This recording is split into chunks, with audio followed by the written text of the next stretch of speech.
சட்டவிரோத மணல் ஏற்றிச் சென்ற டிப்பர் மீது போலீசார் 5 தடவை துப்பாக்கி பிரயோகம். டிப்பர் வாகனம் வீதியில் மணலை கொட்டியபடி தப்பியோட்டம். மஹிந்தவின் நெருங்கிய சகாவான ஜோன்ஸ்டனை கைது செய்ய நடவடிக்கை.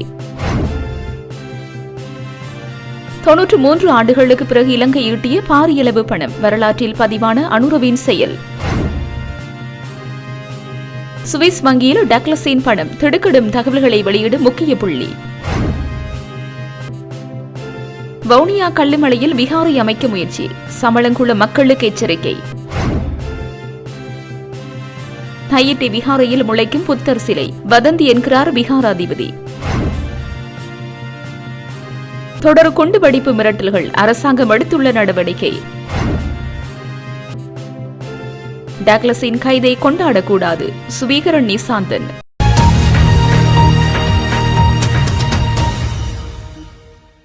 சட்டவிரோத மணல் ஏற்றிச் சென்ற டிப்பர் மீது போலீசார் 5 தடவை துப்பாக்கி பிரயோகம் மேற்கொண்ட நிலையில் டிப்பர் வாகனம் வீதியில் மணலை கொட்டியபடி தப்பியோடியுள்ளது. சட்டவிரோத மணல் ஏற்றிய டிப்பர் வாகனத்தை போலீசார் மறைக்க முற்பட்ட போது நிறுத்தாது குறித்த வாகனம் பயணித்துள்ளது. பறவை பாஞ்சான் வீதியூடாக செல்ல முற்பட்ட குறித்த டிப்பர் வாகனத்தை துரத்திச் சென்று போலீசாரால் 5 தடவைகள் துப்பாக்கி பிரயோகம் மேற்கொள்ளப்பட்டுள்ளது. இந்த நிலையில் டிப்பர் வாகனம் வீதியில் மணலை கொட்டியபடி தப்பிச் சென்றுள்ளது. குறித்த சம்பவம் தொடர்பாக போலீசார் விசாரணைகளை மேற்கொண்டு வருகின்றனர். லங்கா சதச நிறுவனத்திற்கு சொந்தமான லொரியை தவறாக பயன்படுத்தியதன் மூலம் அரசாங்கத்திற்கு நிதி இழப்பு ஏற்படுத்தியதாக கூறப்படும் சம்பவம் தொடர்பாக முன்னாள் அமைச்சர் ஜோன்சன் பெர்னாண்டோவை கைது செய்யப்பட உள்ளதாக தெரிவிக்கப்படுகிறது. அவரை கைது செய்ய விசாரணைகள் முன்னெடுக்கப்பட்டு வருகின்றன. எனினும் இதுவரை அவரை கண்டுபிடிக்க முடியவில்லை என போலீசார் தெரிவித்துள்ளனர். அதற்கமைய விசாரணைகளை நடத்தி அவரை கைது செய்ய 5 போலீஸ் குழுக்கள் களமிறக்கப்பட்டுள்ளதாக தெரிவிக்கப்படுகிறது. லங்கா சதச நிறுவனத்திற்கு சொந்தமான லொரியை ஜோன்ஸ்டனின் மதுபான உற்பத்தி நிறுவனத்தின் நடவடிக்கைகள் பயன்படுத்தப்பட்டதாகவும் இதனால் அரசாங்கத்திற்கு 2,50,000 ரூபாய் இழப்பு ஏற்பட்டதாகவும் எழுந்த முறைப்பாட்டை தொடர்ந்து போலீஸ் நிதி குற்றப்புலனாய்வு பிரிவு விசாரணையை தொடங்கியுள்ளது. அந்த விசாரணை தொடர்பாக ஜோன்சன் பெர்னாண்டோவின் மகன் ஜோகன் பெர்னாண்டோ நேற்று குருநாகல் நிதி குற்றப்புலனாய்வு பிரிவினரால் கைது செய்யப்பட்டார். இது அரசாங்க சொத்துக்களை தவறாக பயன்படுத்துதல் மற்றும் குற்றவியல் முறைகேடு குற்றச்சாட்டுகளின் கீழ் உள்ளது. பொது சொத்து மற்றும் பணமோசடி தடுப்புச் சட்டத்தின் கீழ் இந்த குற்றச்சாட்டுகள் பதிவு செய்யப்படும் என தகவல் வட்டாரங்கள் தெரிவித்தன. இதே குற்றச்சாட்டின் கீழ் முன்னாள் அமைச்சர் ஜோன்சன் பெர்னாண்டோவை கைது செய்வதற்கான விசாரணைகள் நடைபெற்று வருவதாகவும் கூறப்படுகிறது. டக்ளஸ் தேவானந்தினுடைய கைது தொடர்பாக பல்வேறு விடயங்கள் தற்போது பேசப்பட்டுக் கொண்டிருக்கின்றன. இந்த நிலையிலேயே EPTP-னுடைய முன்னாள் உறுப்பினர் சுப்பையா பொன்னையா டக்ளஸ் தேவானந்தா தொடர்பில் பல்வேறு குற்றச்சாட்டுகளை முன்வைத்துள்ளார். டக்ளஸினுடைய கைது என்பது திடீரென மேற்கொள்ளப்பட்டதுமல்ல. அந்த கைதுக்கான காரணம் அரசியல் சாயமும் அல்ல. 2019ஆம் ஆண்டு சம்பவம் தொடர்பில்தான் டக்ளஸ் தேவானந்தா இலக்கு வைக்கப்பட்டுள்ளதாக தெரிவிக்கப்படுகின்றது. இந்த நிலையிலேயே பொன்னையாவினுடைய வாக்குமூலம் என்பது முக்கிய ஆதாரமாக பார்க்கப்படுகின்றது. அத்தோடு டக்ளஸ் தேவானந்தாவிற்கு சுவிட்சர்லாந்தில் உள்ள வங்கியில் பல ஆயிரம் கோடி சுவிஸ் டாலர்கள் இருப்பதாகவும் சுப்பையா பொன்னையா தெரிவித்துள்ளார்.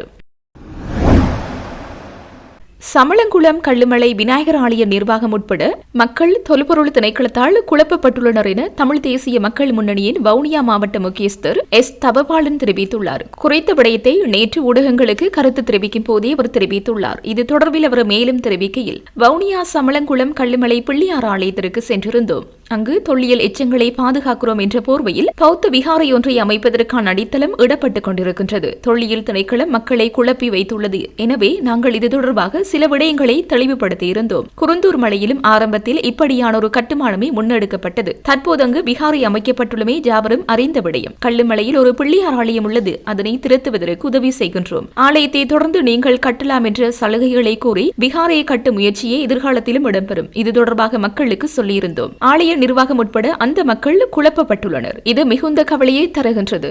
குறிப்பாக சமளங்குளம் மக்களும் ஆலய நிர்வாகமும் இதனை விளங்கிக் கொள்ள வேண்டும் என்று அவர்கள் சொல்லும் வாக்குறுதி உங்களை சமாளிப்பதற்கு மட்டுமே.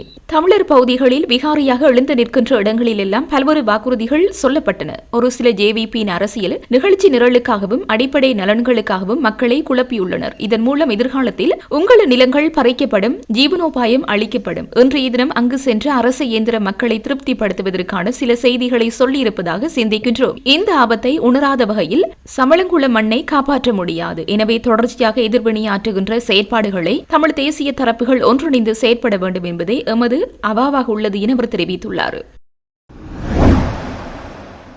இலங்கை உள்நாட்டு இறைவரை திணைக்களம் 2025 ஆண்டில் 2203 பில்லியன் ரூபாய் வருமானத்தை ஈட்டியுள்ளது. 93 ஆண்டுகால வரலாற்றில் இதுவரை இல்லாத வகையில் ஈட்டப்பட்டுள்ள இந்த வருமானம் பெரும் சாதனையாக பார்க்கப்படுகின்றது. இதன்படி நிர்ணயிக்கப்பட்ட வருமான இலக்கை விட 33 பில்லியன் ரூபாய் மேலதிகமாக ஈட்டப்பட்டுள்ளதாக அறிவிக்கப்பட்டுள்ளது.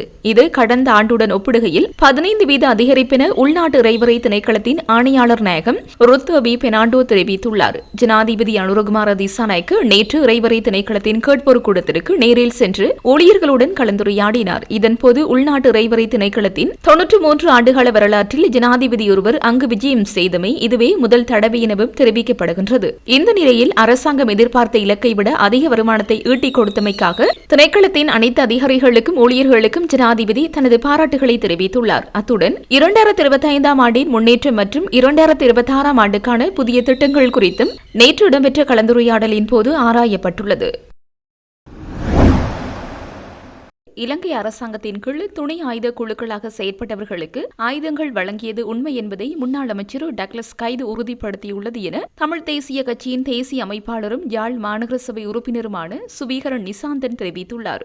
யாழ் ஊடக அமையத்தில் நேற்றைய தினம் நடைபெற்ற ஊடக சந்திப்பின் போதே அவ்வாறு தெரிவித்தார். மேலும் தெரிவிக்கையில், நாளை அல்லது நாளை மறுநாளோ இந்த அரசியல் கட்சி தலைவர்மார், அதாவது எங்களோட போராட்ட ஒரு காலத்திலே எங்கள் மக்களுக்காக ஆயுதம் தூக்கி போராடிய அனைத்து கட்சி தலைவர்களுக்கும் இந்த ஆபத்து நெருங்கி கொண்டிருக்கிறது. அது சித்தார்த்தனாக இருக்கலாம், அல்லது செல்வம் அடைக்கலனாக இருக்கலாம், அல்லது சந்திரகுமாராக இருக்கலாம்.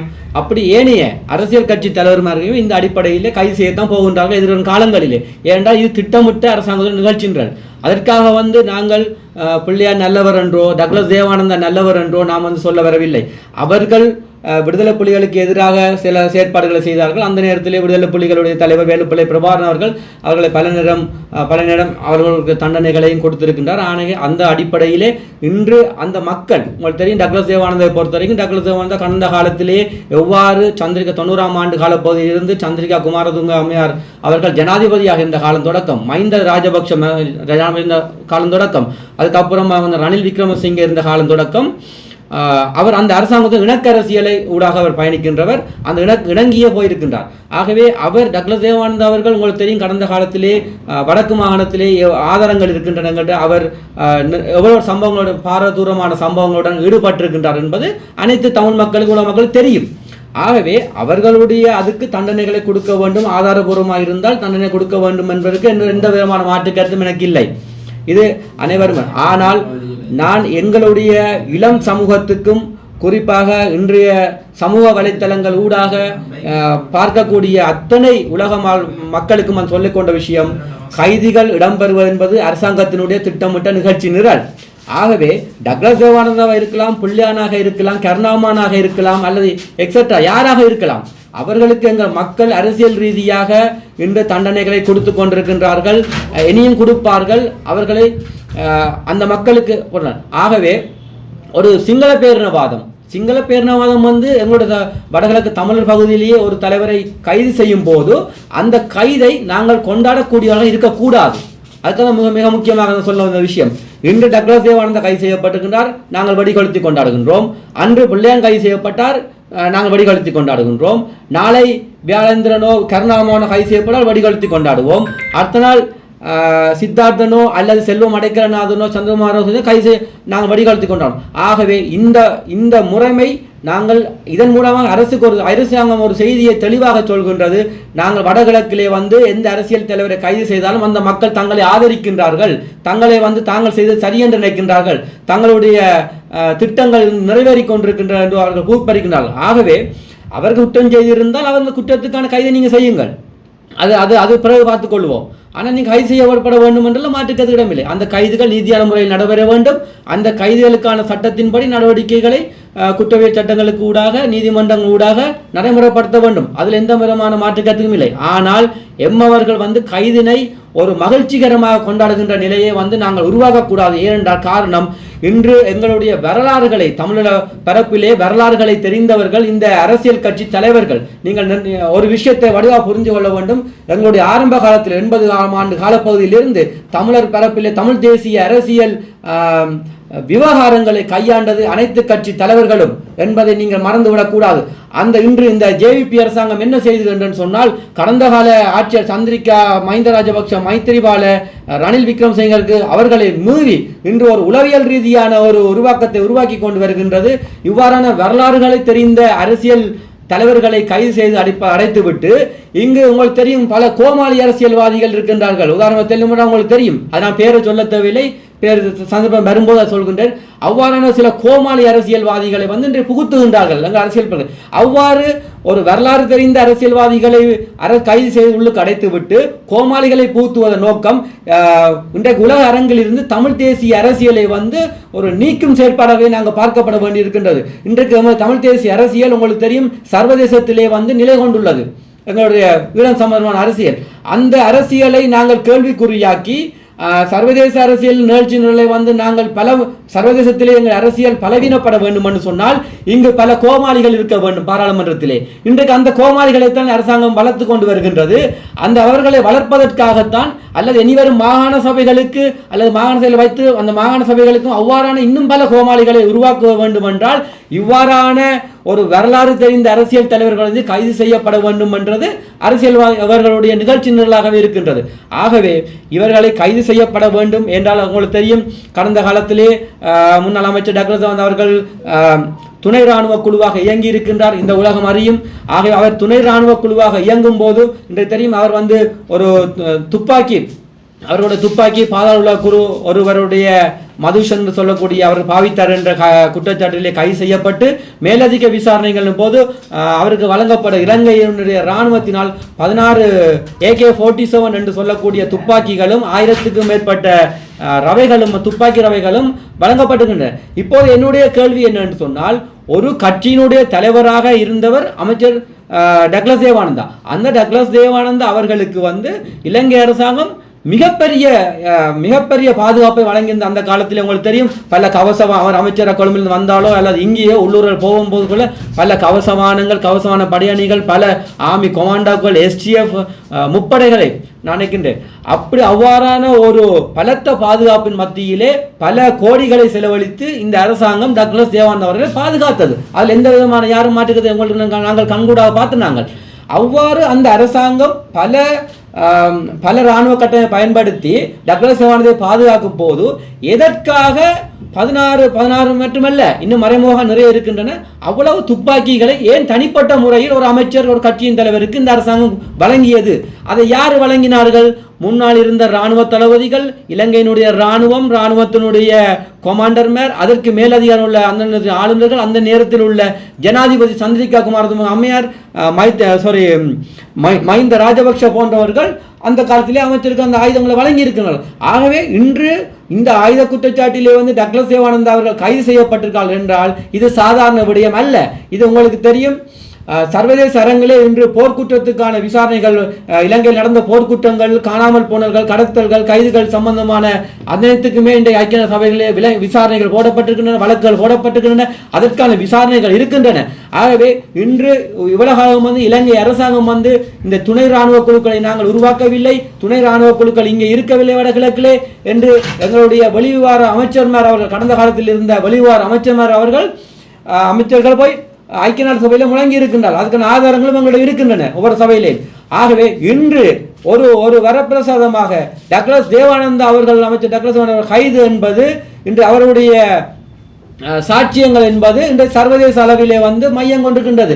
இதை எங்கள் அரசியல் தலைவர்களோ சர்வதேசத்தில் உள்ள புலம்பெயர் தேசத்தில் உள்ள இவர்களோ சரியாக நீங்கள் புரிந்து கொள்ள வேண்டும். ஏனென்று சொன்னால் இந்த அமைச்சர் டாக்டர் தேவானந்தாவுக்கு இராணுவம் இன்றைக்கு துப்பாக்கிகளை கொடுத்தது உறுதியாக உள்ளது. அதாவது நீங்கள் பார்த்தீங்கன்னு சொன்னால் இலங்கையினுடைய இராணுவத்தினுடைய கட்டமைப்பு இவருக்கு தனிப்பட்ட முறையிலே துப்பாக்கிகளை வழங்கி இருக்கின்றன. அந்த துப்பாக்கிகளுக்கு என்ன நடந்தது? கொடுக்கப்பட்ட ரவைகளுக்கு எங்க நடந்தது? அவர் எங்கே பாதிக்கப்பட்டன?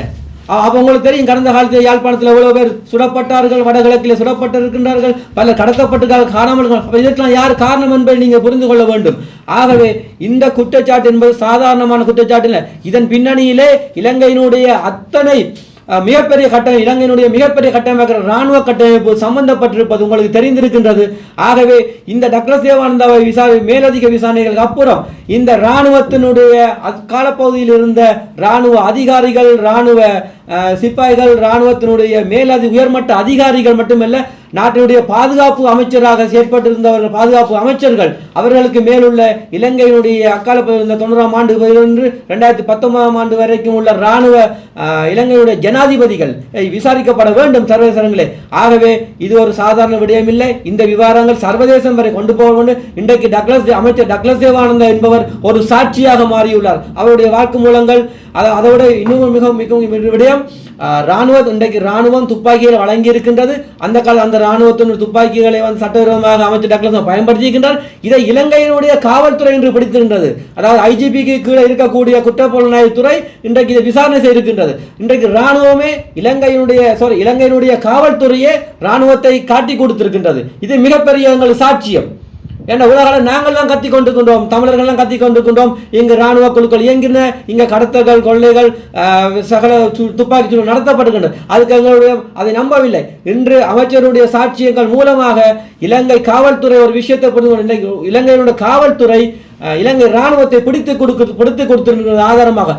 ஆகவே இந்த விதமான ஒரு காரணமின்றி உடனடியாக சர்வதேச நீதிமன்றம் அல்லது சர்வதேச குற்றவியல் நீதிமன்றங்கள் இதை சர்வதேச ஊடகங்கள் ஊடாக இந்த செய்தியை நீங்கள் எடுத்து அங்கே இருக்கக்கூடிய எங்களுடைய புலம்பெயர் தேசத்துக்குள் இருக்கக்கூடிய எங்கள் தமிழ் அமைப்புகள் இந்த விவகாரங்களை அந்தந்த எம்பசிகள் சொல்லக்கூடிய எம்பசிகள் ஊடாக அந்தந்த நிறுவனங்களுக்கு அனுப்பி உடனடியாக இந்த விவகாரத்தை சர்வதேசத்துக்கு பாரப்படுத்த வேண்டும். இராணுவத்தினுடைய சாட்சியமாக டக்ளஸ் தேவானந்தா அவர்கள் இருக்கின்றார். ஆகவே இந்த காலகட்டத்திலே டக்ளஸ் தேவானந்தா இப்போதோ நாளையோ வெளியில் வருவாரோ வரமாட்டாரோ என்பது எங்களுக்கு தெரியவில்லை.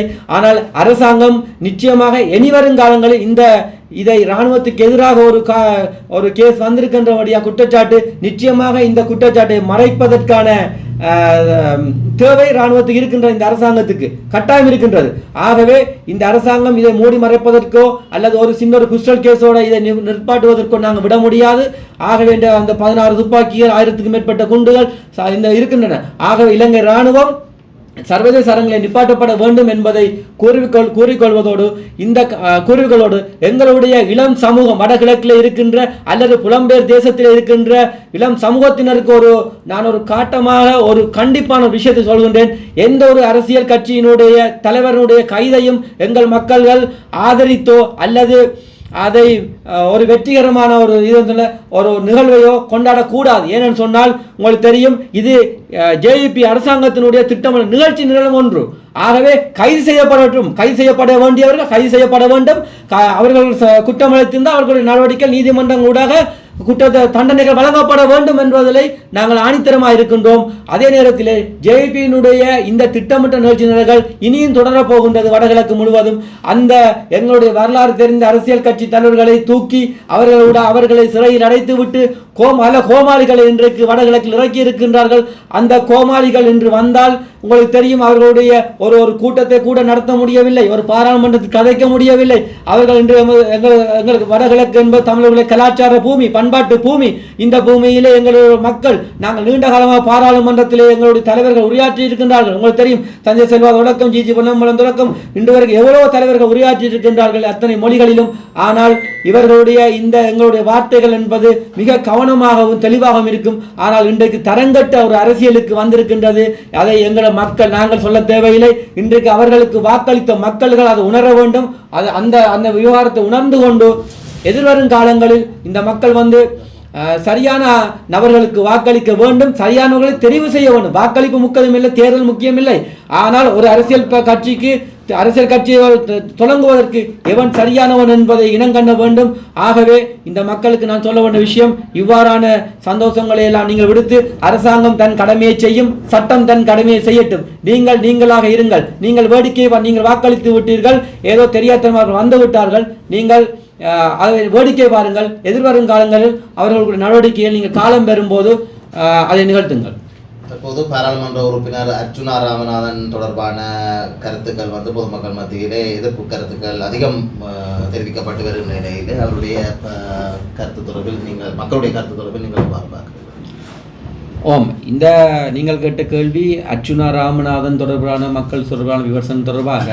ஆனால் நான் நினைக்கின்றேன், உண்மையை சொல்லப்போனால் நான் நினைக்கிறேன் இன்று நான் அரசியல் பிறப்புக்கு வந்து நான் நினைக்கின்றேன் 16-17 வருடங்கள் ஆகின்றது. நான் சிறு வயசுலேயே நான் நினைக்கிறேன் 21 வயசுலேயே நான் மாநகர சபை உறுப்பினராக வந்தேன். அன்றிலிருந்து தமிழ் தேசிய அரசியலூடாகவே பயணித்து கொண்டு வந்திருக்கின்றேன். இடையில் பல சம்பவங்கள் நடந்தாலும் ஆனால் சிறு வயதிலிருந்து இன்று வரைக்கும் ஒரு ஒழுக்க அரசியலையே மேற்கொண்டு வருகின்றோம். என்னை போல பல இளைஞர்கள் இங்கே ஒழுக்கமான அரசியலே வருகின்றனர்.